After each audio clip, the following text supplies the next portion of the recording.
Good morning भाई, कैसे हो आप लोग? आवाज आ रही है सबको मेरी? Good morning sir.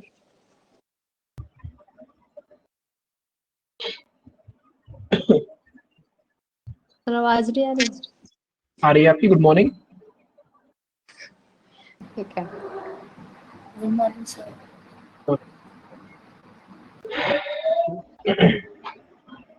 चलो, तो बता दो एक बार, लास्ट क्लास में कौन सा क्वेश्चन किया था हम लोगों ने? काफी दिन हो गए।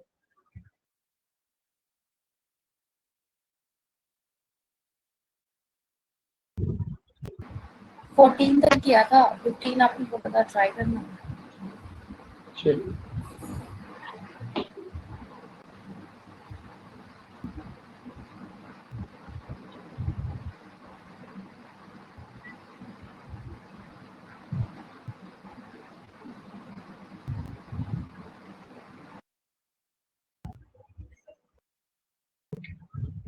वही वाला क्वेश्चन फिर सबसे। यस सर, हो गया मेरे से। अच्छा, ओके। प्रमोद से भी हो गया, आयुष से भी हो गया, आपसे भी हो गया। भास्कर और निशा, बता दो आपसे हुआ? नहीं हुआ। ठीक है, चलो फिर देख लेते हैं। चलो ठीक है, देखो। यहाँ से बचे इसको, ठीक है, चलो।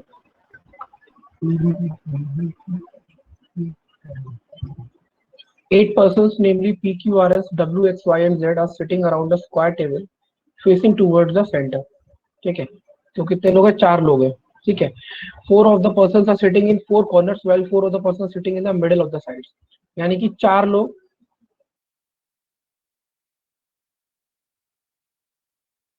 अच्छा, हो गया ये तो।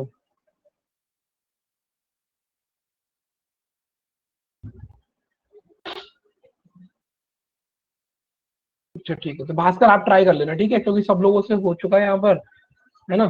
आप ट्राई कर लेना इसे, और नहीं आया तो पूछेंगे फिर। चलो ठीक।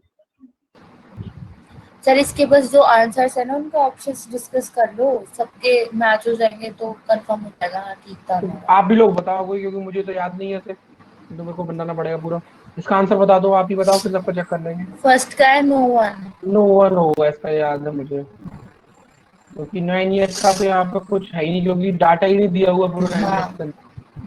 ठीक लास्ट है, है। सेकंड, इसका क्या होगा? सेकंड का था क्यू। नहीं, ऑप्शन नंबर डी। हाँ, थर्ड का क्या होगा? B two. चलो अभी कंफर्म कर दो आप लोग ये सारे ऑप्शन 14 वाले के, हाँ सर यही है। 16 के। यही है। यही है। हाँ।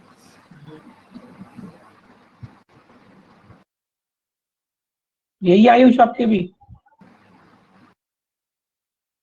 चलो ठीक है, तो क्वेश्चन नंबर 16 करो ट्राई फिर। ये ट्राई करना है कि डायरेक्ट सॉल्व कराओ उसे? अगर आपने ट्राई कर लिया हो तो, या किसी को ट्राई करना है अभी?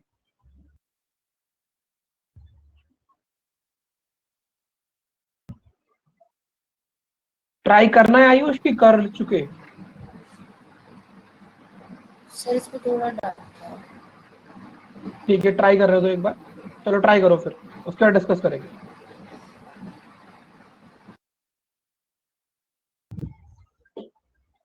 ट्राई करो एक बार अभी।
इसकी वर्कशीट मिल गई आप लोगों को?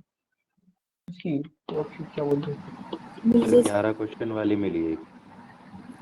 हाँ मतलब कुछ 11 into 55 क्वेश्चन होंगे लगभग उसके अंदर। Yes sir.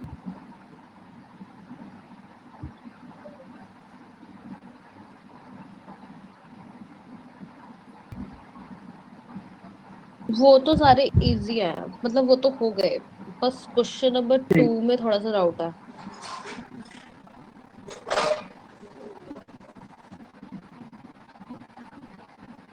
ठीक है चलो उसको डिस्कस करते हैं।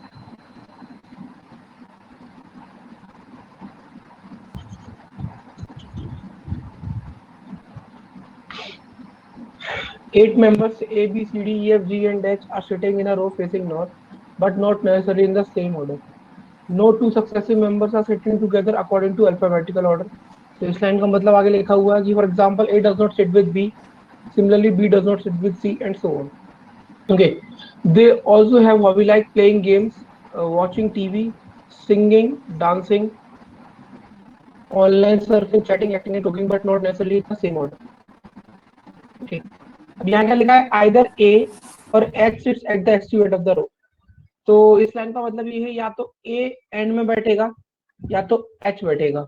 ठीक है, तो अभी इसको बनाने का कोई फायदा नहीं क्योंकि यहाँ पे 4 कंडीशन बन जाएंगे। एक बार A left corner, A right corner, H left corner, H right corner, तो इसको बनाने का भी कोई फायदा नहीं है। तो अब इसको साइड से लिख लो कि A और H आपका इसमें से कोई एक, ये तो लिखा है इसमें और, इसमें से कोई एक आपका कॉर्नर में बैठा हुआ है। ओके, नेक्स्ट वन है अब A is sitting third to the left of the person whose hobby is online surfing. देखो अब यहाँ से एक पॉइंट क्लियर ये हो जाता है कि A is sitting third to the left of the person whose hobby is online surfing, कि अगर A कॉर्नर में बैठता है, ठीक है, पहली चीज तो A is sitting third to the left of the person whose hobby is online surfing. ठीक, अब बात आती है कि अगर A और H में से एक कॉर्नर को पकड़ने वाला है, ठीक है, तो मुझे एक बात बताओ, अगर ए कॉर्नर को पकड़ने वाला है तो कौन सा कॉर्नर होगा? ये वाला कॉर्नर होगा या ये वाला कॉर्नर होगा? लेफ्ट वाला कॉर्नर होगा, क्योंकि ये लोग नॉर्थ फेसिंग वाले लोग हैं। ठीक है, तो जो ऑनलाइन सर्फिंग है वो यहाँ पर आ जाएगा। ठीक, तो मतलब ए का ये जो कॉर्नर वाला केस था ना वो एलिमिनेट हो चुका अगर ए कॉर्नर में बैठता है तो। ठीक है, B sit second to the right of the person who like acting.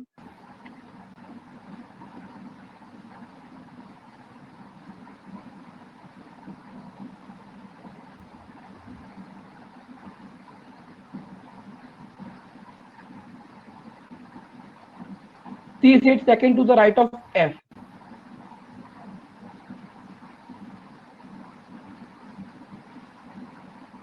G who likes watching TV sitting. G who likes watching TV sitting second from the right end of the row. मतलब ये चीज तो confirm है ना एक तरीके से, इसमें तो कोई चेंजेस हो नहीं सकते, क्योंकि यहाँ क्या लिखा है, G who like watching TV sitting second from the right end of the road. ठीक है ना, the person whose hobby is dancing is immediate neighbour of F.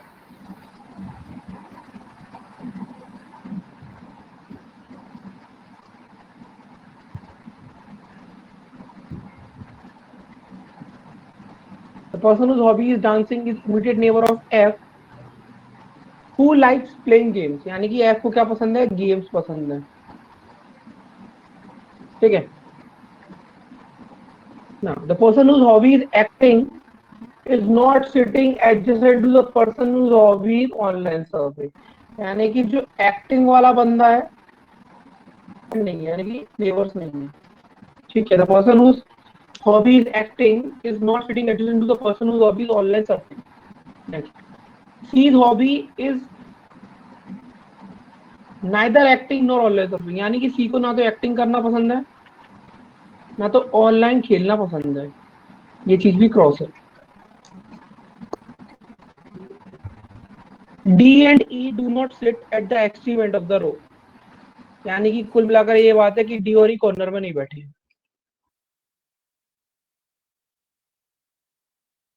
One of the immediate neighbour of H likes cooking, यानी कि इसको यहाँ लिख लेता हूँ कि one of the immediate neighbours of H likes cooking. अच्छा मुझे एक चीज बताओ आप लोग, हमारे पास यहाँ पर दो पहले 4 केस थे स्टार्टिंग में, फिर उसके बाद जब ए का डाटा मिला तो ये केस सिर्फ 3 रह गए। अब क्या यहाँ से मैं 3 से 2 कर सकता हूँ? आप लोग बताओ, क्या मैं 3 से 2 कर सकता हूँ? और कर सकता हूँ तो कैसे कर सकता हूँ, सोचो और बताओ।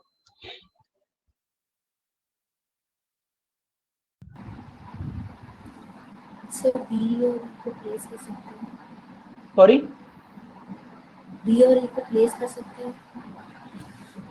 बी और ए को मतलब कैसे करोगे?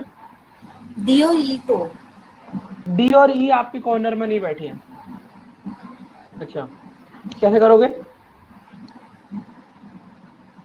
तब भी सॉरी के सर कब से एक हो जाए, सर क्योंकि एक स्टेप और आगे जाएंगे ना तब ज्यादा क्लियर हो जाएगा।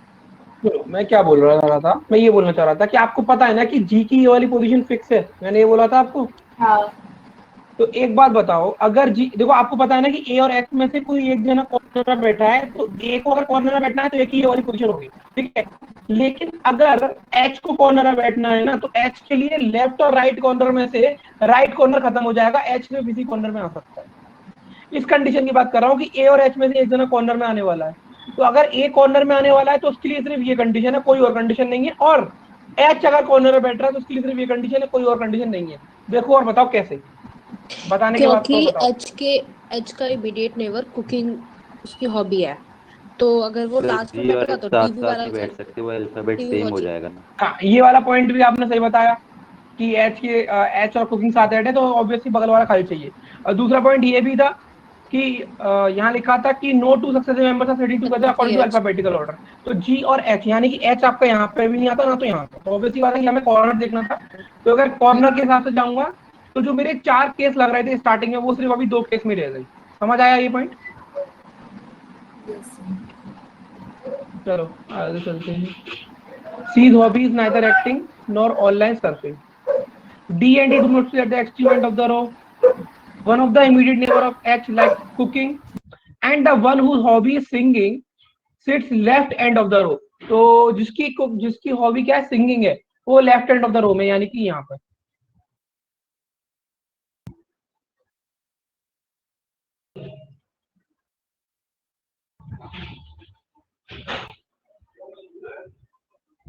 अब यहाँ पर क्या लिखा है लास्ट वाली line, neither H nor D likes acting. अब यहाँ पर लिख लेते हैं इसको, एच को और डी को साथ नहीं बैठेगा, neither H nor D likes acting.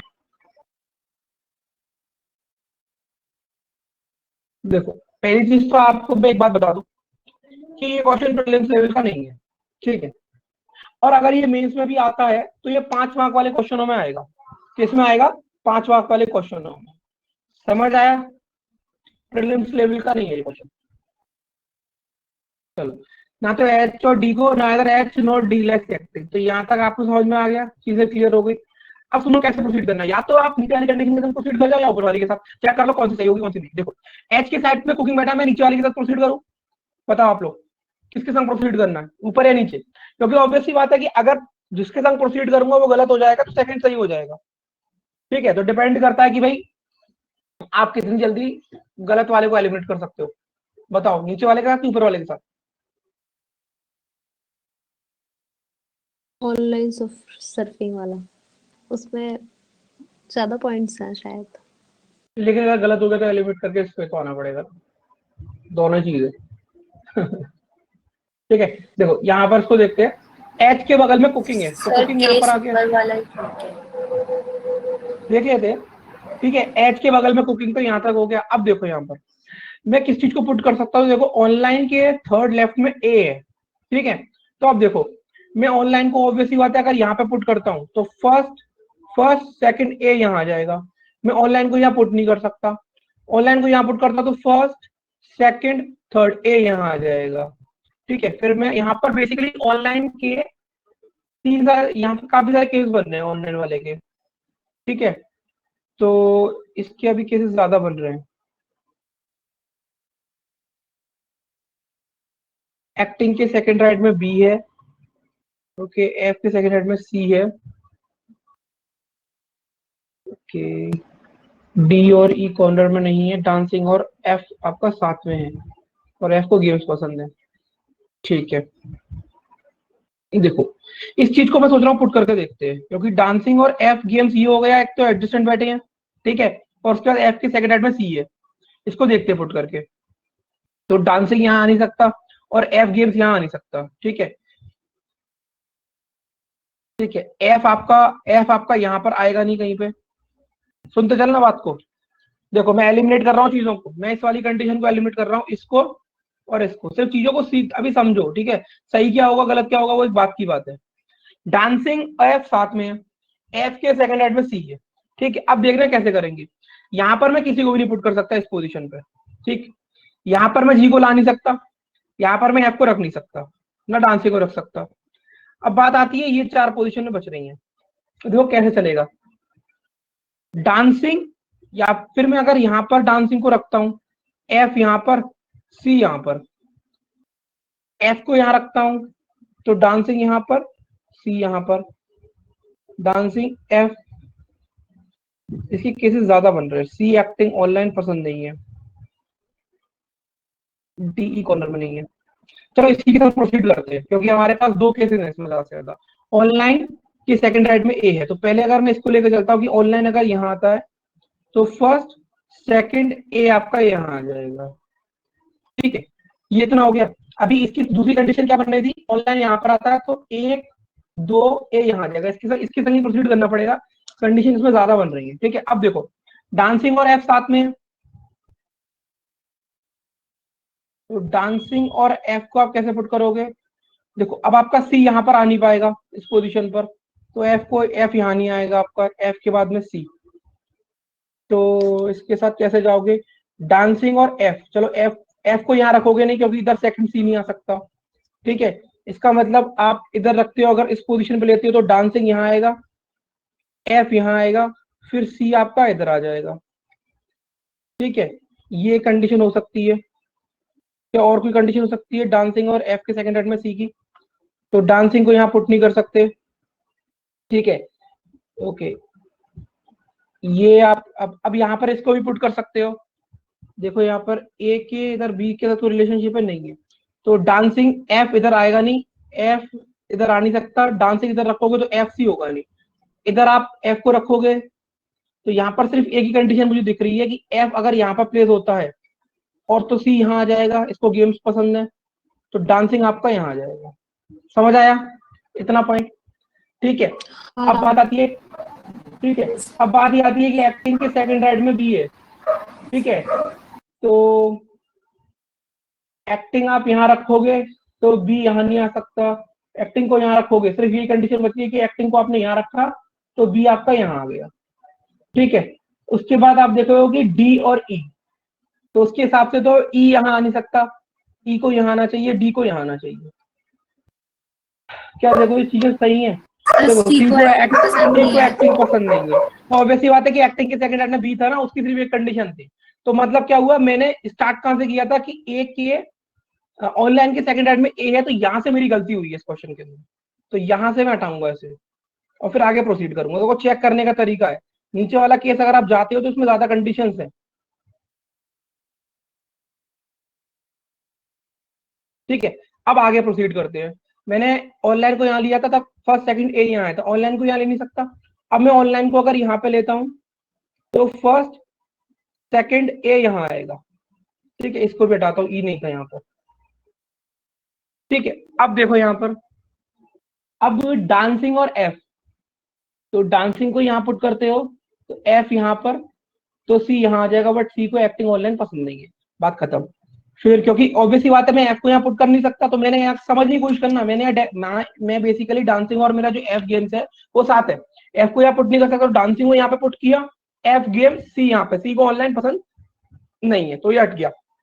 उसके बाद आगे प्रोसेस करूंगा, तो ऑब्वियसली बात है एफ को यहाँ पुट करना पड़ेगा, क्योंकि एफ को यहाँ पुट करूंगा तो सी यहाँ नहीं आ सकता, फिर से सी यहाँ आ रहा है, तो ये भी चीज नहीं होगी। तो अब बचता है कि सी के लिए मुझे पोजीशन सिर्फ एक ही मिल रही है, और वो सी के लिए पोजीशन जाएगी लास्ट में, और इसके लिए मुझे एफ को मैं यहाँ रखना पड़ेगा। अब एफ को यहाँ रखते ही देखने को मिल जाएगा कि एफ और जी एक साथ आ रहे हैं, यानी कि ऑनलाइन और ए के संग ये कंडीशन जा रही है नहीं जा रही, बताओ। क्योंकि एफ को मैंने पूरा शिफ्ट कर लिया ना लेफ्ट से राइट तक, तो कई कंडीशन बन नहीं रही, बताओ मुझे। मैं एक देखो, मैं ना ऑनलाइन और ए को शिफ्ट करता चल रहा हूँ, एफ को लेफ्ट से लेता हुआ आ रहा हूँ, तो बन रही है, नहीं बन पा रही है कंडीशन। देखो समझने की कोशिश करना, ठीक है ना, चीजों को। अब यहाँ पर क्या हुआ, ये चीज चली गई, इसको हटा दिया। अब एक काम करेंगे कि ऑनलाइन को अब मैं लास्ट कहाँ शिफ्ट कर सकता हूँ, क्योंकि इधर ऑनलाइन को लेके जाऊंगा तो फर्स्ट सेकंड ए नहीं आ सकता, तो ऑनलाइन के लिए सिर्फ फर्स्ट सेकंड। अब ये बच रहा है कि ऑनलाइन को यहाँ प्लेस करूंगा और फर्स्ट सेकंड ए, ठीक है। ये बच रहा है मेरे पास लास्ट। अगर यहाँ बनता है तो ठीक, नहीं तो क्वेश्चन ड्रॉप करना पड़ेगा, ये कंडीशन ड्रॉप करनी पड़ेगी, ठीक है। अब यहाँ पर देखो डांसिंग और एफ से फिर से प्रोसीड करता हूँ अगर, ठीक है। तो सी मेरा यहाँ नहीं आ सकता, क्योंकि सी को ऑनलाइन नहीं पसंद है, सी यहाँ नहीं आ सकता। अब देखो एक बात, देखो सुनो, यहाँ पर मैं ना सी को यहाँ नहीं प्लेस कर सकता, एक तो यहाँ नहीं कर सकता। सी को अगर मैं यहाँ पे रखने का ट्राई भी करता हूँ इस वाली पोजीशन पे, तो मुझे डांसिंग या एफ में से किसी एक को लेके आना पड़ेगा। मुझे यहाँ पर दोनों वेरिएबल्स पता है, डांसिंग और गेम्स, यानी कि ऑनलाइन में काम नहीं बनेगा, मतलब सी की पोजीशन ये भी नहीं हो सकती। गेटिंग दिस पॉइंट और नॉट, समझ पा रहे हो नहीं समझ पा रहे, मैं एलिमिनेट कर रहा हूँ चीजों को, 1 2 3 पोजीशन एलिमिनेट होगी। अब बात आती है कि मैं सी को यहाँ पे तो लेके आऊंगा नहीं, क्योंकि इधर तो और ही चीज चल रही है। अब बात आती है सी को मैं सिर्फ यहाँ रख सकता हूँ। अगर मैं सी को यहाँ रखता हूँ तो एफ को यहाँ रखूंगा जिसे गेम्स पसंद है, और डांसिंग को यहाँ रखूंगा, बस सिर्फ एकमात्र ये कंडीशन है इस वाले में। हाँ या ना करके बता दो, समझ में आया या नहीं आया?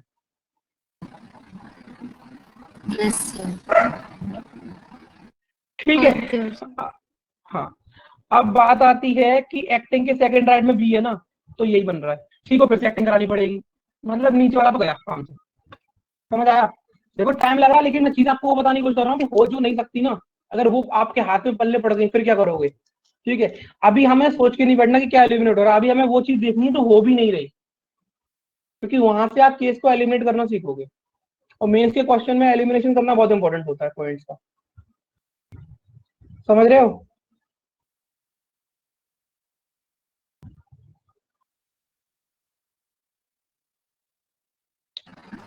समझ रही हूँ। ठीक है, अब इसको तो हटा ही दो, कभी तो किसी काम का बचा नहीं, ऊपर वाले के संग प्रोसीड करके देखते हैं। निशा एक काम करना, अगर ये वाला देखो, ये जो केस गलत हुआ है ना, इसको बनाना खुद से करना एक बार, फिर देखना कि कैसे नहीं हो सकता। समझ हाँ। तो आ गया, लेकिन बहुत टाइम कंज्यूमिंग नहीं होगा ये? हाँ, अगर आपके संग इन केस गलत केस फंस गया तो आपको कम से कम 10 मिनट तो वो लेके चला जाएगा आपको, ठीक है।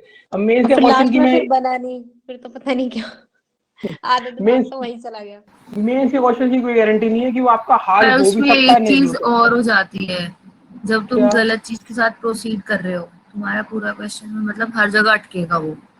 देखो आप या अगर तो गलत के पहले ही संग रूल आउट कर दो, जब पहले तुम अटकते हो नहीं कर वहीं पे सकते ना, सोच लो। मैं आपको बता रहा हूँ, फैक्ट बता रहा हूँ, मेंस के क्वेश्चन को आप पहले रूल आउट कर ही नहीं सकते, तो उस चीज के लिए आपको प्रिपेयर करना पड़ेगा कि आप गलत चीज में भी फंस के अगर गलत चीज में ही फंस गए तो अभी वहां से निकलना सीखना पड़ेगा, क्योंकि सर जब मेन मैंने क्वेश्चन ट्राई किया था, मैंने कई बार पॉइंट्स बदले इसके, तो मुझे ये था कि ये वाला केस जाएगा ही नहीं, एक कॉर्नर पे ही रहेगा। वो मैंने ना बिना ड्रॉ करे ही एक बार करके देखा था, ठीक है, तो जिसको वो ठीक कैसे वहीं लगा। पे हो हाँ गया था। मैं कहा ये इसको निकालो, एक को कॉर्नर पे ही इस स्टिक करते हैं। हाँ, अब ये बेसिकली क्या है ना, इस क्वेश्चन के साथ आप जल्दी प्रोसीड कर जाओगे। देखो जैसे कि एफ के सेकंड राइट में सी है, या फिर आपका ए और एच में से कौन दिया तो हो चुका, ठीक है। एच और डी को एक्टिंग पसंद नहीं है, एच के बगल में कुकिंग है। देखो एफ के सेकंड राइट में सी है, तो एफ यहाँ पे आ नहीं सकता, ठीक है, एफ जी हो जाएगा। ओके, उसके बाद एफ को यहाँ पे पुट कर नहीं सकते क्योंकि सी बैठा है। एफ यहाँ पे आ नहीं सकता क्योंकि एफ को गेम्स पसंद है, ठीक है। अब ये वाला केस जल्दी हो जाएगा। मेरे को पता था कि ये केस हो जाएगा, लेकिन मैंने जानकर आपको इसलिए करा है क्योंकि उसमें मैं आपको ये दिखा रहा हूँ कि एलिमिनेशन करना इंपॉर्टेंट होता है, ठीक है। एफ को यहाँ, अब देखो एफ को यहाँ पुट करोगे तो सी यहाँ आ जाएगा, सी को ऑनलाइन पसंद नहीं है, एफ यहीं पर आएगा, बात खत्म, हुआ क्लियर। अब एफ को क्या पसंद है, एफ को गेम पसंद है, गेम से इधर आ जाएगा। एफ के बगल में डांसिंग है, इधर ऑनलाइन है, तो यहाँ पे डांसिंग आ जाएगा, ठीक है। इस वाले में ना केसेस है ही नहीं ज्यादा। ओके, तो ये वाला केस हो गया आपका, ये हो गया। अब बात आती है कि एक्टिंग के सेकंड राइट में बी है, तो यहाँ तक चारों में तो कुछ होगा नहीं, सी को एक्टिंग पसंद नहीं है, तो एक्टिंग यहाँ आ जाएगा चुपचाप से, ठीक है। एक्टिंग यहाँ आ जाएगा तो बी यहाँ आ जाएगा। ये केस भी निपट गया आपका, ये भी हो गया, ये भी हो गया। अब आपके डी और ई कॉर्नर में नहीं है, ठीक है, तो उसको देखते हैं। अब देखो एच और कुकिंग साथ बैठे हैं, तो एच को देखो कहाँ पुट कर सकते हो, वो आप दिमाग लगाओ। एच को यहाँ पुट कर नहीं पाओगे क्योंकि दोनों तरफ सिंगिंग और गेम्स है। एच को यहाँ पे पुट करते हो तो जी और एच अल्फाबेटिकल ऑर्डर में सेम हो जाएंगे। एच आ जाएगा यहाँ पर, कुकिंग आ जाएगा यहाँ पर, ठीक है। ई यहाँ आ नहीं सकता, यहाँ डी आ जाएगा, यहाँ ई आ जाएगा, काम खत्म, क्वेश्चन बन।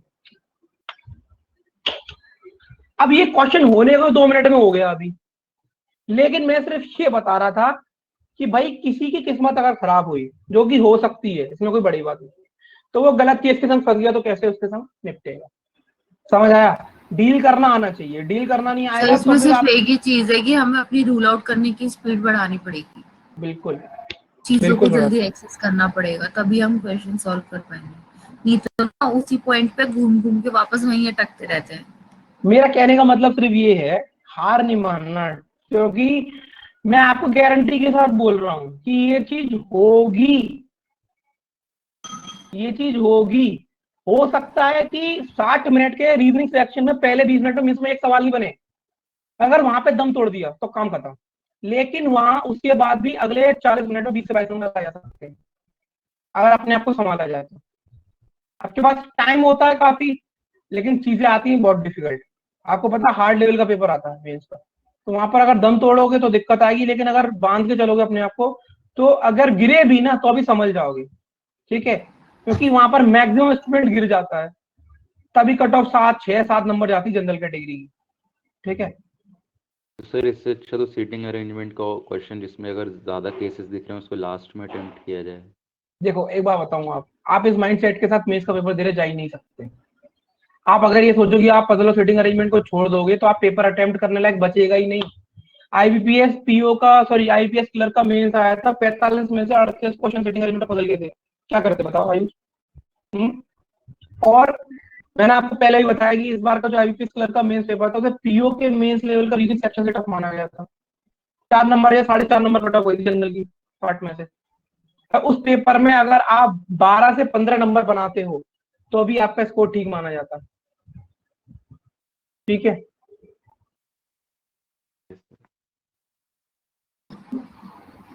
इसमें सिर्फ एक चीज है, रिस्क तो लेना ही पड़ेगा।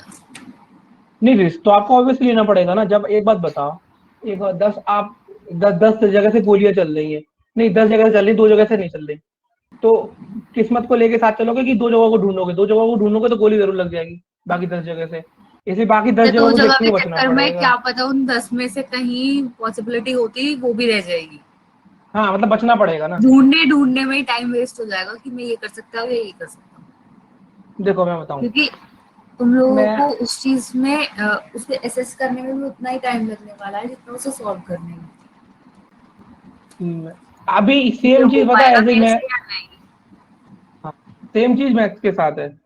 मैंने इस बार का जो 50 नंबर का मैथ्स का आया था क्लर्क में, उसमें से 39 क्वेश्चन DI के थे सिर्फ, ठीक है, और मैथ का सेक्शन इजी था कंपेयर टू PO के पेपर के कंपैरिजन में, ठीक है। तो वही चीज है कि मैथ्स में DI अच्छे अच्छे लेवल तक की सॉल्व करो, है ना, और अपना इसमें तो भाई है ही ये चीज। बाकी मैंने जो आपको वर्कशीट दी है ना, उससे आपका क्लैरिकल का प्रीलिम्स तो निकल जाएगा अगर आप अच्छे से प्रैक्टिस करते हो तो, ठीक है। कभी बतियात का नाम कर देना यहाँ पर, दिक्कत नहीं है। सर सीटिंग अरेंजमेंट के बाद हमारा पजल ही टॉपिक रहता है ना रीजनिंग में। तो टॉपिक तो भी बहुत सारे बाकी होते हैं, कोडिंग डिकोडिंग है, पजल है, मशीन इनपुट आउटपुट है, और क्या बाकी है। अभी तो आपको शायद अल्फान्यूमेरिक सीरीज करा दिया मैंने, यस सर। हाँ, ऑर्डर रैंकिंग भी हो स्टेटमेंट ऑफ गया, रेफरेंस वगैरह भी तो है सर। वो सब तो मैं सबसे बाद में कराऊंगा क्योंकि वो टॉपिक सिर्फ मेंस में आते हैं, सिर्फ और सिर्फ मेंस में, ठीक है। और वो टॉपिक ज्यादा बड़े बड़े हैं नहीं, मतलब एक एक डेढ़ डेढ़ घंटे के टॉपिक हैं और थ्योरेटिकल टॉपिक्स है, या उससे ज्यादा टाइम कंज्यूम अभी इसमें पजल वगैरह में। टॉपिक तो काफी रिमेनिंग है यार अभी आपके, ये तो सिर्फ बैंकिंग की बात हुई है, अभी SSC में भी छोटे छोटे टॉपिक्स हैं आपके, ठीक है, हो जाएगा, टेंशन मत लो। बाकी लेकिन जो बैंकिंग वाले स्टूडेंट्स हो ना, आपने ज्यादातर जो अभी क्लर्क को दोगे SBI का, अगर आप बोलोगे तो फिर सिलेबस में फिर क्लर्क का प्रीलिम्स क्लियर होने के हिसाब से कराऊंगा, आप लोग बता देना उस हिसाब से, क्योंकि यहाँ इसके बाद मैं फिर पजल स्टार्ट कर सकता हूँ, क्योंकि पजल भी दो आएंगी आएंगी आपके प्रीलिम्स में क्लैरिकल के, जैसा आप लोग बोलोगे उस तरीके से सिलेबस को करेंगे। क्योंकि मशीन इनपुट आउटपुट हो गया, assumption, argument, cause and effect, conclusion, decision making, data sufficiency, ये 7 टॉपिक ऐसे हैं, 7 टॉपिक के नाम गिना दिए, machine input output, argument, assumption, cause and effect, conclusion, data sufficiency, decision making, ये 7 टॉपिक आपके मेंस के हैं। तो आप लोग बताओगे उस हिसाब से, उसी तरीके से प्रोसीड किया जाए। बताओ आप लोग पजल करोगे, इसके बाद क्या करोगे? पजल ही करते हैं, वो थोड़ा सीटिंग अरेंजमेंट से रिलेटेड रहता है ना, हल्का हल्का। कुछ क्वेश्चंस में सेटिंग अरेंजमेंट में सीरियस करते हैं, मतलब बेसिकली, ठीक है। चलो तो इसके क्वेश्चंस के आंसर कर लो फिर quickly.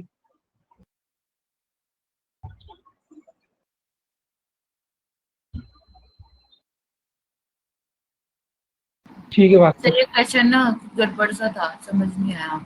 Which of the following member is sitting 6 to the right of the second from the right, तो भी ये तो होगा नहीं, क्योंकि सबसे बड़ा कारण क्या है, या तो ये क्वेश्चन गलत टाइप किया है, मैंने तो नहीं किया। Second from the right end of the row, तो 1 2 3 4 5 6 7 8, तो second from the right end of the row यानी कि यहाँ, अब इसके 6 राइट में कौन होगा?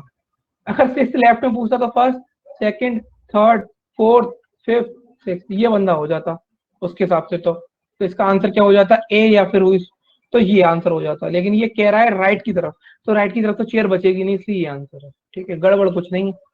ये क्वेश्चन ऐसा है जिसे पजल को सॉल्व करे बिना ही आप आंसर कर सकते हो अरेंजमेंट को, क्योंकि अगर आपके 8 अरेंजमेंट में नॉर्थ फेसिंग है, तो फिर second to the right from the second, 6 to the right from second from the right end तो कोई हो ही नहीं सकता, ठीक है।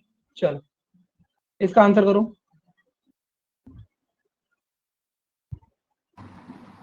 जी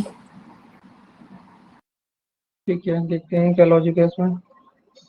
A is related to B and F is related to E in the same way. How is the member whose hobby is dance is related to which of the following? तो A is related to B and F is related to E, पहले तो ये देखना पड़ेगा। तो A B F यानी कि corner corner से सेम पोजीशन है, एक एंड से, तो फिर किसका बताना है? The person whose hobby is dance is related to which of the following? तो पर्सन जिसकी हॉबी डांसिंग है is related to G, the person whose hobby is watching TV।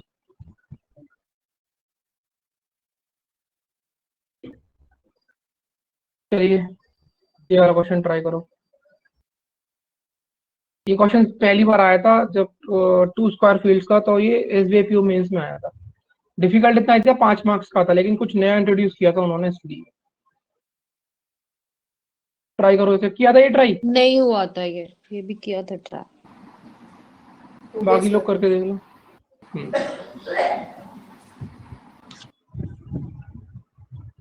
Ayush, Pramod, Bhaskar, आप लोगों ने किया था ट्राई? No sir. करो, ट्राई करो।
आप लोग कोई टेस्ट सीरीज लगा रहे हो इस समय या नहीं?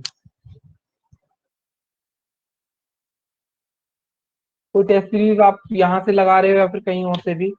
मोर इम्पोर्टेंट है, या प्रैक्टिस कर रहे हो? कर रहे हो टेस्ट सीरीज वगैरह लगा रहे हो कहीं से? सर कोई सजेस्ट कर दो आप, मतलब कौन सी टेस्ट सीरीज बेटर है? देखो, आप मैं अपना बता सकता हूँ आपको। आप अगर यहाँ के भी जो टेस्ट सैटरडे को मिलते हैं ना आपको, कम से कम 20 टेस्ट होंगे आपके पास, 20-22। अगर आप वो भी लगाओगे तो वो भी आपके लिए हेल्प देगा। एटलीस्ट मैं अपने सेक्शन की गारंटी ले सकता हूँ, क्योंकि मैंने स्टार्टिंग से लेके यहाँ पर अभी तक जो भी टेस्ट प्रिपेयर किए हैं प्रीलिम्स के, वो बिल्कुल, आप अगर आप एक बार उठाकर देखोगे ना रीजनिंग का सेक्शन, तो मैंने जो 35 क्वेश्चंस में डालता हूँ ना, वो बिल्कुल एग्जैक्टली प्रीलिम्स के लेवल के होते हैं, और जो पैटर्न होता है वो एग्जैक्टली वही होता है। बाकी मुझे नहीं पता, ठीक है। लेकिन हाँ, अगर आप जो 20-22 टेस्ट मैंने लगाए डाले हैं यहाँ पर, उसमें ही अगर आप रीजनिंग सेक्शन की प्रैक्टिस कर लोगे 20 मिनट में, तो भी आपको हेल्पफुल रहेगा काफी। ठीक है, बाकी की मैं नहीं बोल सकता, क्योंकि मैं सिर्फ रीजनिंग सेक्शन प्रिपेयर करता हूँ। बैंकिंग मैथ्स के लिए तो मैंने आपको एक चीज बताई, वो चीज फॉलो कर लेना आप लोग। 4-5 टॉपिक्स हैं, उनको कर लोगे तो 25 नंबर आ जाएंगे 35 में से। लेकिन हाँ, शायद से 25 नंबर इनफ नहीं रहेंगे, क्योंकि इस बार जो एग्जाम का कंपटीशन लेवल है वो जनरल कैटेगरी के बहुत ज्यादा जाने वाला है। आप लोग सोच सकते हो कि 80 प्लस कट ऑफ जा सकती है किसी किसी स्टेट में जहां पर वैकेंसीज कम है, ठीक है। वरना तो कट ऑफ का रेंज जैसे आईबीपीएस क्लर्क प्रीलिम्स का रहा था, 72 to 80 गया था लगभग। दिल्ली में गया था आईबीपीएस क्लर्क प्रीलिम्स का 78 कट ऑफ, यूपी में गया था 73 जनरल का। तो यही आइडिया हो सकता है लगभग, इतना इतना।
There are two square fields of different size such that the larger one is surrounding a smaller field, ठीक है।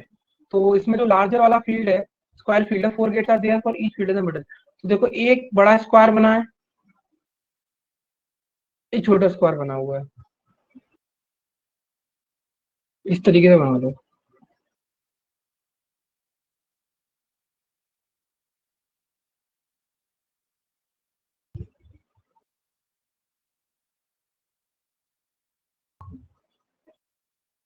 कुछ ऐसी कहानी है।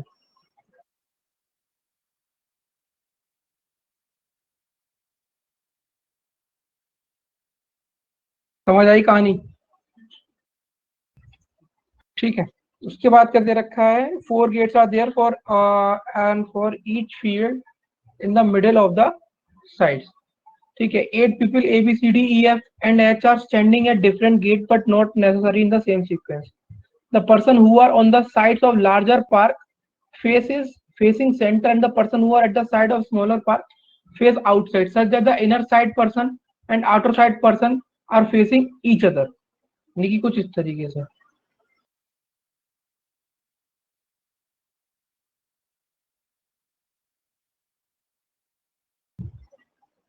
ठीक है, कुछ ये हिसाब किताब से ये लोग खड़े हुए हैं। Okay, the person who are at the smaller side of facing, तो यहाँ तक की बात पूरी कहानी बेकार है। ठीक है, there is one person standing between B and D. अब यहाँ पर एक चीज है, आपको A B C D E F G और एच में से ये नहीं पता कि 4 बंदे अंदर वाले कौन से हैं और 4 बंदे बाहर वाले कौन से हैं। तो अगेन आपको एक चीज मान के क्वेश्चन को स्टार्ट करना पड़ेगा। ठीक है, तो मान के चलते हैं कि आप बी और डी को अगर अंदर लेते हो तो B, there is one person standing B and D, यानी कि बी को आप इधर लेते हो तो डी आपका ऑटोमेटिकली यहाँ आ जाएगा। ठीक है, अगेन ये 2 कंडीशन है यहाँ पर, आप बी और डी को बाहर भी ले सकते हो क्योंकि यहाँ पर कहीं भी लिखा नहीं है। ठीक, सी फेसिस बी, यानी कि सी यहाँ आ जाएगा। A is to the immediate right of C, तो A is to the immediate right of C, यानी कि इस तरफ। G is not the immediate neighbour of D, G D का नेबर नहीं है। तो एक बार बताओ इस लाइन से क्या समझ में आ रहा है भास्कर, इस लाइन से क्या समझ आ रहा है कि G is not the immediate neighbour of D. देखो यहाँ पर डी बैठा हुआ है, जी को यहाँ बैठा हुआ तो भी डी का नेबर, जी को यहाँ बैठा हुआ तो भी डी का नेबर, मतलब जी बाहर वाले उसमें बैठा हुआ है। समझ आया? जी कहाँ बैठा है? आउटर स्क्वायर में। हाँ, G faces neither D nor F, G ना तो डी को फेस करता ना तो एफ को, तो देखो जी यहाँ पे भी नहीं आ सकता। तो जी की कंडीशन बच कितनी हुई है? जी की सिर्फ एक कंडीशन बची, ये वाली, जी यहाँ नहीं आ सकता, यहाँ ए बैठा यहाँ सी बैठा, अंदर आ नहीं सकता, तो सिर्फ एक कंडीशन बची। और ये डी और एफ को फेस नहीं करता, इसका मतलब एफ भी यहाँ पे नहीं आएगा, इस पोजीशन पे एफ नहीं आएगा। ठीक, one person is standing between H and F, तो ऑब्वियसली बात है बाहर 3 लोग बैठ चुके हैं, तो एच और एफ के बीच में एक पर्सन है तो वो अंदर आएंगे, तो एच आएगा यहाँ पर और एफ आएगा यहाँ पे, क्योंकि एफ जी के सामने आ नहीं सकता। कहानी खत्म सी हो गई, ई स्पेस सेंटर, तो ई यहाँ आ गया। अब अगर किसी ने बी और डी को बाहर रख के क्वेश्चन स्टार्ट किया होता ना, तो उसका जो एक जगह खाली थी वो अंदर होती, तो उस केस में आपको क्या करना पड़ता कि भाई बी और डी को बाहर लेके क्वेश्चन, अंदर लेके क्वेश्चन करना पड़ता था। इससे ज्यादा क्वेश्चन में नहीं था, पहली बार आया था, कुछ डिफरेंट उन्होंने इंट्रोड्यूस किया था, इसलिए 5 मार्क्स का क्वेश्चन था, इजी था, 3 से 4 मिनट में क्वेश्चन हो जाता। ऐसा एक फिटिंग अरेंजमेंट और पजल कहीं ना कहीं कोने में छुपा मिल जाएगा, 2-3 नंबर का या 4 नंबर का, सब नहीं होंगे, एक ही होगा। लेकिन अगर आप पहले से ही सिचुएशन आपकी पैनिक करने लगती है, आप एक्टिव, मतलब आप आउट ऑफ कंट्रोल हो जाता है आपका पेपर, तो ये क्वेश्चन भी देख नहीं पाते, फिर ये भी आपके दिमाग से स्किप हो जाता है। ठीक है, तो एक ही चीज बोलूंगा कि किसी भी एग्जाम में, ये खुद के एक्सपीरियंस से बता रहा हूँ, किसी भी एग्जाम में कभी पहले से माइंड सेट करके नहीं जाना चाहिए कि मुझे इतना स्कोर करना है। याद रखना, इसके दो डिसएडवांटेज है, एडवांटेज एक भी नहीं। अगर पेपर इजी आया और आप सोचिएगा कि मुझे 75 प्लस अटेम्प्ट करने हैं, आप इजी पेपर में 75 प्लस अटेम्प्ट करोगे, जैसे ही आपके 75 अटेम्प्ट हो जाएंगे आप अपने आप को लूज छोड़ दोगे, और शायद उस पेपर के लिए 75 प्लस इनफ नहीं होंगे क्योंकि पेपर इजी था। कहीं आप माइंड सेट करके गए 75 प्लस का पेपर आया बहुत डिफिकल्ट, जहां पर 56 या 57 अटेम्प्ट पर भी पेपर निकल जाएगा, वहां आप रॉन्ग अटेम्प्ट करना शुरू कर दोगे, क्योंकि आपने माइंडसेट बना रखा था 75 का। ठीक है, और इसका जिंदा उदाहरण है आपका एसबीआई का exam. SBI PO 2019 prelims cut off 72, SBI PO prelims 2020 cut off 58। अब ये सोच के अगर कोई बच्चा 2020 में पेपर देने गया होगा कि पिछली कट ऑफ क्या थी, इसके से मेरा काम नहीं होगा, उस चक्कर में बहुत बच्चे अपने नेगेटिव करके आए थे। ठीक है, तो कभी भी माइंडसेट करके पेपर में देने जाना नहीं चाहिए, क्योंकि आपको नहीं पता वहां पर क्या लेवल आने वाला है। तो which of the following person are facing towards each other, कौन से लोग एक दूसरे को देख रहे हैं? तो बी और डी नहीं, ई और बी नहीं, एफ और एच नहीं, डी और ई हाँ। क्लियर है भाई निशा क्वेश्चन ये? हाँ सर क्लियर है। 4 of the following 5 are alike in a certain way based from a group. Which of the following does not belong to that group? EF, ये तो अंदर बाहर वाले लोग हैं। CH ये भी अंदर बाहर है। BA ये भी अंदर बाहर है। FC अंदर बाहर। BH अंदर अंदर, यानी कि BH आंसर हो जाएगा, क्योंकि BH ऐसे हैं तो दोनों अंदर वाले टेबल में है। और बाकी सब लोग एक अंदर एक बाहर, एक अंदर एक बाहर, एक अंदर एक बाहर, इस टाइप से है। ठीक है,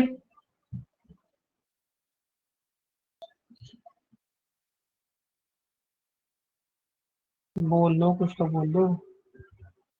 clear sir. Yes sir. Try कर लो ये वाला फिर। सही है, नहीं हुआ मेरे से। इसमें चलो ऊपर ट्राई वाली कर। लाइन हो गई थी, नीचे वाली में ना सेट नहीं बैठ रहा, कुछ लिंक मिस हो रहा था। भाई और लोगों ने ट्राई किया नहीं किया, ये करोगे? सर करेंगे सर अभी। चलो करो।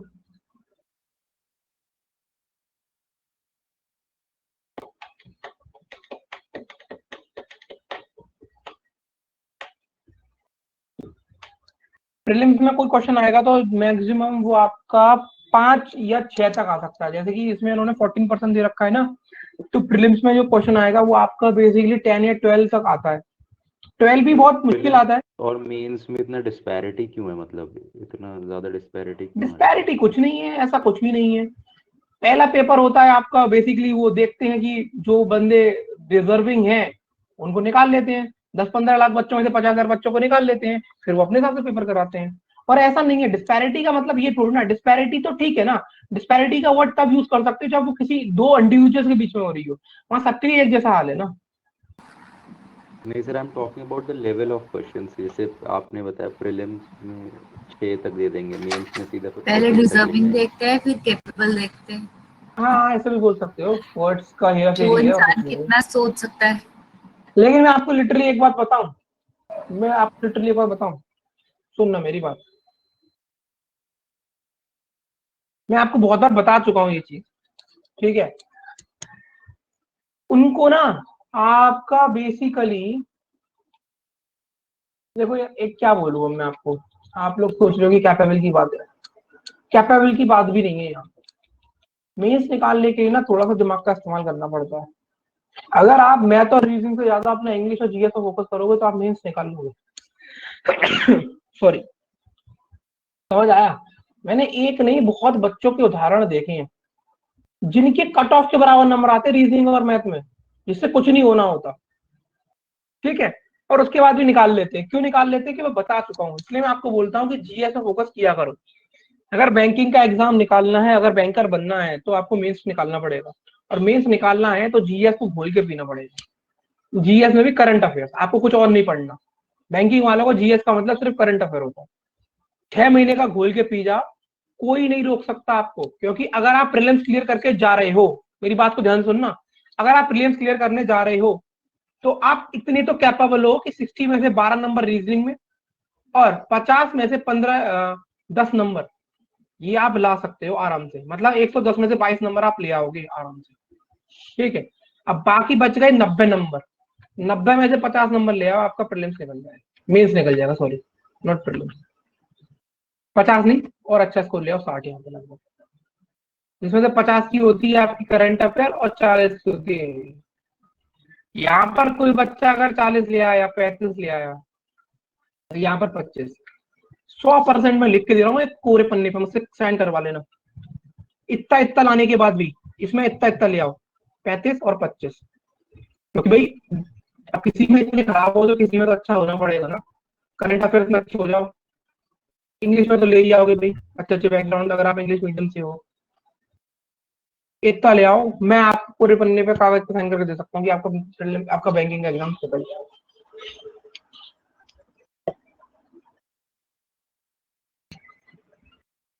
ठीक है,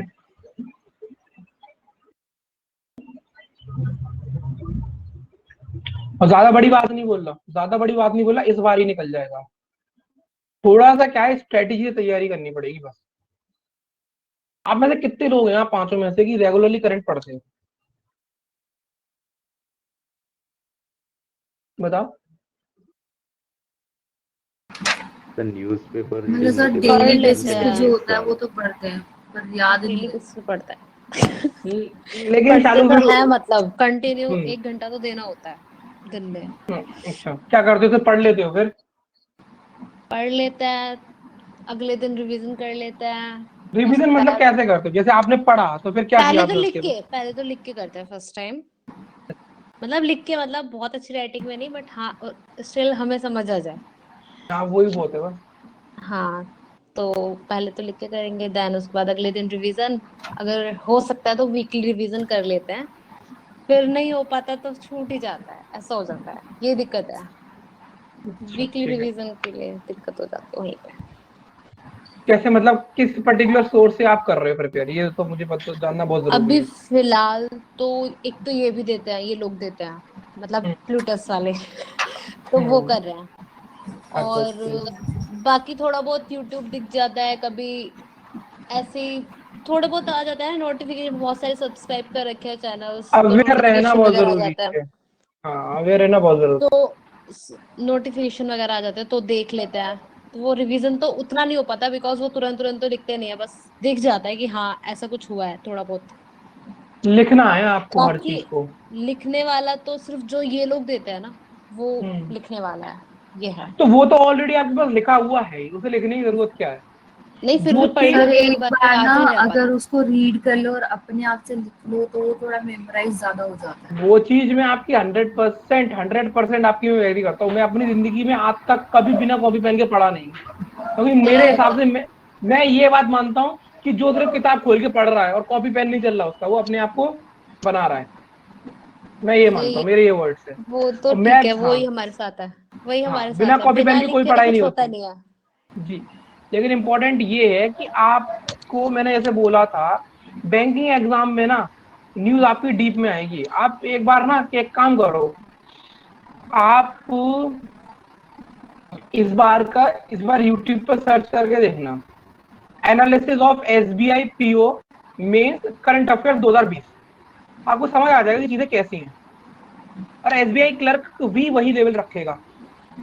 ठीक है, तो मैं अगेन अगेन इसलिए बोल रहा हूँ कि थोड़ा सा ना खुद से भी रिसर्च करो। ठीक है, यस सर। और पढ़ो मैं इस लेवल। पेपर से पढ़ती हूँ, कोशिश करती हूँ, बट मेन बात वही है ना कि हमें अभी नहीं पता कि डिफरेंस कैसे करना है कि काम का है ये नहीं। मैं बता रहा हूँ ना आपको, मैं बता रहा हूँ आपको, सुनो कैसे डिफरेंस करोगे आप ना सबसे ज्यादा फोकस करो जो भी बैंक से रिलेटेड जो भी इंफॉर्मेशन है वो तो आपके लिए सोने के बराबर है, क्योंकि वहां से क्वेश्चन आएगा ही आएगा। चाहे वो कोई किसी भी बैंक ने ऐप निकाला हो, चाहे किसी भी बैंक ने कोई फैसिलिटी प्रोवाइड करी हो, कुछ भी हो, वो तो आएगा ही आएगा। उसके बाद फाइनेंशियल अवेयरनेस, किसी भी फील्ड में या किसी भी चीज में ये हो रहा है तो ये इंपॉर्टेंट है। उसके बाद मर्जर्स, किसी के बीच में मेमोरेंडा ऑफ अंडरस्टैंडिंग साइन हो रहा है या स्टेटमेंट ऑफ इंटेंट साइन हो रहा है, एसओआई। स्टेटमेंट ऑफ इंटेंट होता है, मेमोरेंडम ऑफ अंडरस्टैंडिंग होता है। ये किसी भी दो कंपनी या दो चीज के बीच में साइन हो रहा है, ये इंपॉर्टेंट होता है। ठीक है, कोई इंटरनेशनल न्यूज होती है वो इंपॉर्टेंट होती है। ठीक है, उसके बाद इन सब चीजों पर सर फोकस ये जो मत करना। इंटरनेशनल एमओयू है, ये भी इम्पोर्टेंट है। इंटरनेशनल जो एमओयू है। चाहे वो इंटरनेशनल हो, चाहे वो किसी भी नेशनल कंपनीज के बीच में हो। ठीक है, उसके बाद जितनी भी डेथ वगैरह होती है ना, ये इसको हम लोग क्या बोलते हैं, इंग्लिश में क्या वर्ड होता है? ऑबिचुरीज। हाँ, उस पर ज्यादा फोकस करने की जरूरत नहीं, वो नहीं पूछता बैंक। ठीक है, वो नहीं नहीं आता, पूछता, नहीं पूछता, उस पर फोकस करने की जरूरत नहीं है। वो ठीक, एसएससी के लिए क्योंकि बोल इस रहे साल तो थे। इतने लोग मर रहे हैं, हद से ज्यादा लोग मर रहे हैं, हर दूसरे क्योंकि दिन वही दो है, दो तीन इतने लोग मर रहे हैं कि उसके ऊपर 40 से 40 सवाल मरने वालों भी बन जाएंगे। लेकिन लेकिन एक भी नहीं आएगा। वही तो, मतलब हाँ, इतना कैसे याद रख सकते हैं? कोई इलॉजिकल। एक्टर, कोई म्यूजिशियन, हाँ, कोई उसके साइंटिस्ट, कहीं बाद कुछ कहीं कुछ। हाँ उसके बाद सुनो नहीं, एक ये भी आप। तो होता है ना, किसको जिसको ज्यादा अवार्ड मिलते हैं उसको याद रखना ज्यादा जरूरी पड़ेगा, क्योंकि जिसे बहुत सारे अवार्ड मिल चुके हैं जिसकी हाँ, वजह तो से। अवार्ड भी इम्पोर्टेंट है ना। क्योंकि इस बार के लिए तो साइंटिफिक ज्यादा इम्पोर्टेंट है। चाहे देखो, चाहे वो ऑस्कर हो, चाहे ग्रैमी अवार्ड हो, चाहे ग्रैमी अवार्ड नहीं, हो, जैसे कि अलग अलग। ऑब्वियसलीज में होता है ना कि हाँ इन्हें अवार्ड मिल चुका है तो ये जैसे ज्यादा पद्म इम्पोर्टेंट भूषण बन गए हैं, अवार्ड ही ऐसा है कुछ। या फिर नोबेल हाँ, पीस प्राइज या कुछ और बताऊंगा, प्राइजेस। 40 में से अगर एक क्वेश्चन आएगा किसी की डेथ के ऊपर तो आएगा, लेकिन उसके ऊपर आपको कितनी मगजमारी करनी पड़ेगी आप नहीं जानते। समझ आया? 500 लोग मरेंगे कम से कम 6 महीने में, एक आएगा कोई, ठीक है। क्योंकि इस साल तो कोविड भी चल रहा है, तो हद से हाँ, ज्यादा लोग तो भी तो और उस मरेंगे। उस पे मत, डेथ वेथ पे फोकस मत करो। सेकंड चीज जो फोकस करो उस पे, वो एक आप उस पे करो, जो आप भी आपके इंटरनेशनल डेज होते हैं ना, इंपॉर्टेंट इंटरनेशनल और नेशनल डेज होते हैं, हाँ, उसकी डेज तो थीम, इम्पोर्टेंट होते ही है। डेज नहीं पूछेगा वो आपसे, बैंकिंग वाला कभी डे नहीं पूछेगा, बिल्कुल भी नहीं पूछेगा। वो आपसे उस पर्टिकुलर डे की थीम पूछेगा, समझ आया? थीम पूछेगा वो आप, तो सर पूरे साल की नहीं वही या चीज 6 तो है। महीने की? 6 महीने के करो सिर्फ, और आपको बेसिकली फिल्टर करना है कि इंपॉर्टेंट क्या है। देखो आपको समझ आना चाहिए ये चीज, कि ये चीज नेशनल लेवल पर हो रही है, ये चीज इंटरनेशनल लेवल पर हो रही है, ये इंपॉर्टेंट है, ये फोकस में है, उसकी थीम पूछी जाती है, और थीम आती है कम से कम 2 से 3, ठीक है। उसके बाद आपका स्पोर्ट्स में से 2 से 3 क्वेश्चन आएंगे। आपके जितने भी इवेंट्स होते हैं ना, बैडमिंटन, टेबल टेबल टेनिस नहीं, लॉन टेनिस के जो 4 इवेंट्स होते हैं वो इंपॉर्टेंट होते हैं। विंबलडन हो गया, फ्रेंच ओपन हो गया, यूएस ओपन हो गया, और एक और होता है, इटालियन वाला वो पीछे होता है। ठीक है।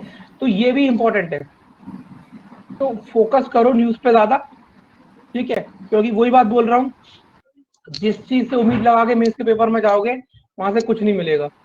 मतलब मिलेगा, लेकिन इतना नहीं मिल पाएगा जितनी उम्मीद लगा के जाओगे, ठीक है। अब ये समझ लो कि अगर आप पढ़ते पढ़ते रीजनिंग में बड़े ब्रिलियंट बन गए ना, ज्यादा ब्रिलियंट बन गए, तो भी आप 21, 22, 23 तक ही पहुंच पाओगे। जरा मोटिवेशन के साथ साथ नहीं, डीमोटिवेशन भर भर के डिमोटिवेट, देते this is not called demotivation, this is not called demotivation, this is called showing you the reality reality, check. ठीक है। मेरे इस बार जो आया था, मेरे आए थे अभी 24 आए थे 40 में से, मतलब 60% मार्क्स से ये मेरे हाईएस्ट थे। इससे पहले मेरा एक बार स्कोर आया था 60 में से 28 आईबीपीएस पीओ में, और उस टाइम कट ऑफ 4 नंबर गई थी। या मैं आप 21 28 कमाए, उसका तो बनाओ कि 4 नंबर जनरली कट ऑफ गई थी, उसमें से 28 नंबर है, वो चीज में खुश हूँ, ठीक है। तो रियलिटी चेक है ये, रियलिटी चेक। और आपको एक चीज बता दूं, आप कहीं ना कहीं मैथ्स में ज्यादा स्कोर कर सकते हो, क्योंकि डीआई किसी किसी लोगों के लिए इतनी डिफिकल्ट नहीं होती, डीआई में आप ज्यादा स्कोर कर सकते हो। होता क्या है, आप पिछले रीजनिंग का सेक्शन उससे पहले खुल के आता है मेंस में, उससे डीमोटिवेट होकर अगर आगे जाओगे ना, तो मैथ का सेक्शन खराब कर दोगे। और मैथ का सेक्शन कभी कभी अगर वो एक सेक्शन बहुत डिफिकल्ट डालते हैं रीजनिंग और मैथ में से, तो दूसरा डाल देंगे कि जो अच्छा और डुएबल होगा, तो अगर वहां पर स्कोर नहीं करोगे तो दिक्कत आ जाती है। तो इसलिए थोड़ा सा चीजों को ना प्लानिंग के हिसाब से करो। बाकी हम लोग जो कर रहे हैं यहाँ पर, ये प्रीलिम्स के लिए मोर देन इनफ है, मेंस के लिए भी आपका काफी हेल्पफुल होगा। पजल्स भी आप जब मैं कराऊंगा तो आप देखोगे, मैं मेजोरिटी ऑफ पजल्स हैं जो, वो मेंस के ही कराऊंगा, ठीक है। तो इस क्वेश्चन को नेक्स्ट टाइम डिस्कस कर लेंगे, ठीक है ना। सर मेन तो ये है कि क्वेश्चंस कहाँ से प्रैक्टिस करें, करंट वगैरह के। करंट के क्वेश्चन प्रैक्टिस करने की कोई जरूरत नहीं है। जो लोग करंट के क्वेश्चन करके आते हैं ना, मुझे सबसे ज्यादा नॉनसेंस चीज वही लगती है, क्योंकि सर अगर क्योंकि आप एक चीज हमने पढ़ ली, अब उसको मेमोराइज करने के लिए या किस तरीके से क्वेश्चन फ्रेम होगा, उसका बेस्ट वो आंसर वही है ना। एक्चुअल में क्या है ना, वो चीज सही भी नहीं है। मैं आपको बताऊं, अगर आप कोई चीज पूरे दिन में पढ़ते हो, फिर 10 सवाल ढूंढते हो उसके कि मुझे रिवीजन हो जाए, तो वो ठीक भी नहीं है चीज एक तरीके से। क्या होता है ना, आप अपनी जो आप पढ़ रहे हो ना, उसको आप मिनिमाइज करते हो इन सब चीजों से, समझ रहे हो मेरी बात को। मैं इसलिए बोलता हूँ कि जो करंट है ना, उसकी थ्योरी को पढ़ो और उसे रिपीट करो। दिक्कत होती है यार, वो चीज चैलेंजिंग है, लेकिन एक बात याद रखना, आपका अगर करंट अच्छा हो गया ना, तो डायरेक्ट सिलेक्शन है फिर उससे, फिर कोई और बात नहीं कि भाई कौन क्या नहीं है, सिलेक्शन है डायरेक्ट उससे फिर। और फिर आप खुद देख लो कि जब मैं और बात सर कर, मैं जब ये करंट बोल रहा हूँ आपको वो चीज डिफिकल्ट लग रही है, और वो चीज अगर पार कर ली तो सिलेक्शन है, तो बस बात ही खत्म होगी फिर उसके बाद। बट सर बोला आयुष। करंट एक फ्लूक नहीं हो गया, मतलब कोई भी श्योर नहीं है कि करंट अगर 6 महीने का पढ़ के जाता है ये एक तरीके से, तो मतलब कितना पढ़ सकते हैं करंट, उसकी कोई लिमिट नहीं है ना सर। बैंकिंग में आप हो सकते हैं श्योर, क्योंकि आपको एक बार बता दूं, बैंकिंग वाले कभी 6 महीने, 4 महीने ले लो, मैं 6 महीने तो थोड़े ज्यादा हो गए, 4 महीने से ज्यादा का करंट नहीं पूछेंगे। मतलब उनका 80% करंट 4 महीने से होगा। अब आप, पर आपके ऊपर है, देखो बैंकिंग की सारी न्यूज कवर कर लो तो अभी आप बहुत हद तक कर जाओगे। बैंकिंग की बहुत न्यूज आती है, आप गूगल पे सर्च करा करो, डिफरेंट डिफरेंट वेबसाइट को विजिट करो। अब मैं क्या बोलूं, ठीक है, अपने हिसाब से आपको बेस्ट चीज फिल्टर करनी पड़ेगी, टाइम लो लेकिन फिल्टर करो उसे, ठीक है। Yes sir. चलो फिर आज के लिए इतना ही रखते हैं, इस क्वेश्चन को नेक्स्ट क्लास में डिस्कस करेंगे। आगे के इसके 2-3 क्वेश्चन और ट्राई कर लेना, जिससे नेक्स्ट क्लास में सीधे फिर हम लोग सॉल्यूशन देखेंगे, ठीक है। चलो, बाय बाय, टेक केयर।